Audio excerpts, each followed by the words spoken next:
Good day, my people. Welcome again to another beautiful episode. Would you just click and pass? No. Always watch to the end, and God will bless you. As I came into the kitchen to get some stuffs ready for my girls to prepare dinner, something came into my mind. Well, I know it was God. Please let's share. The title of discussion is a native name, common among the Igbos of Nigeria, which simply means keep looking at God. Lebechukwu, this is not just a name but a deep mystery. Looking into God will save you from the aches of life, headache, heartache, emotional ache, spiritual ache, just name it.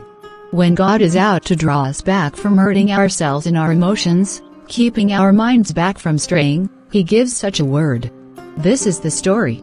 Once upon a time, a boy was set to go meet up with his father, who lived in another village. He has been staying all his life with his grandmother. Now, it was time to reunite with his father.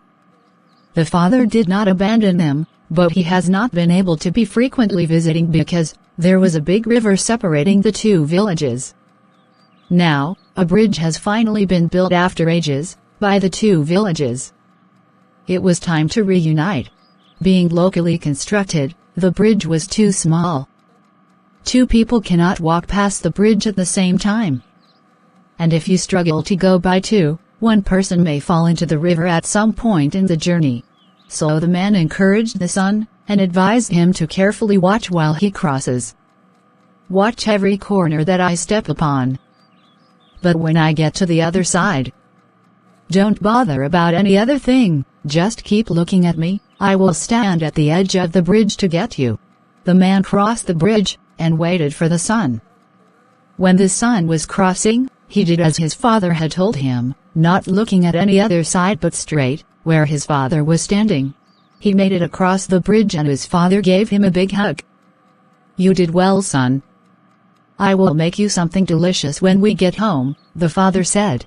You know why the father hugged him? Because inside the river were animals like crocodile.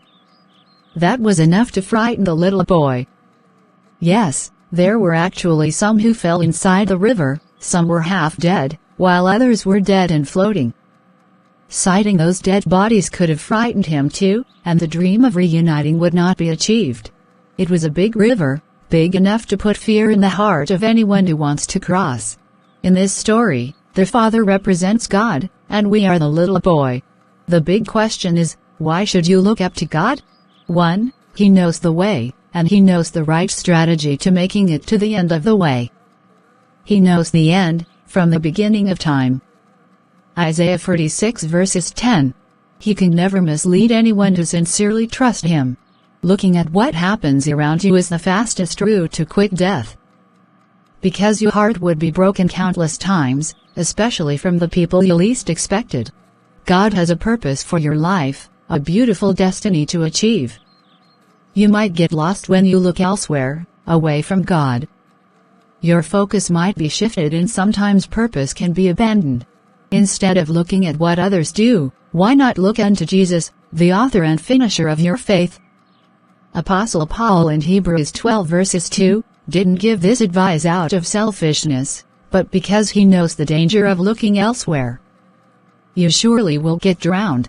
When I was meditating on this topic, the Spirit of God made me to understand that when I fix my eyes on God, even my problems would feel abandoned. I no longer worry about them, and just so you know it, they will pack their loads and leave your life. God never fails, He never really fails.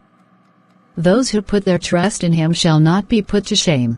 Your expectations may tarry, just like the little boy who had to walk the long bridge, but certainly God's promises shall come to pass, not when you die, but in your lifetime. I have a witness. Let's see the scripture. Joshua 21 verses 45 says, There failed no part of any good thing which the Lord had promised to the house of Israel. All came to pass. As we continue to walk through the different bridges of life, all that the Lord requires of us is to trust Him. Keep looking at Him. This will imply being closer to God. You don't fix your gaze on someone who is very far away, out of sight. You have to let go of distractions, so you can be closer to God. It's an intentional act. Before I wrap up, I want to remind you that God is still there, across the bridge. He will wait for you until the end. He will never abandon you the time you needed Him most.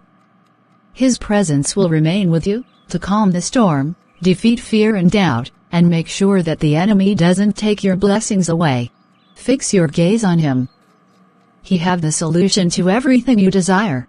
He is faithful, and when it gets to your own turn, He will still be faithful. Don't mind the mockery, the insults, the pains and traumas. God is faithful. If this one truth can sink to your heart, you will end well, and Satan will not have the best of you. No depression, no fear, no doubt, faith unshaken. God glorified, dreams fulfilled.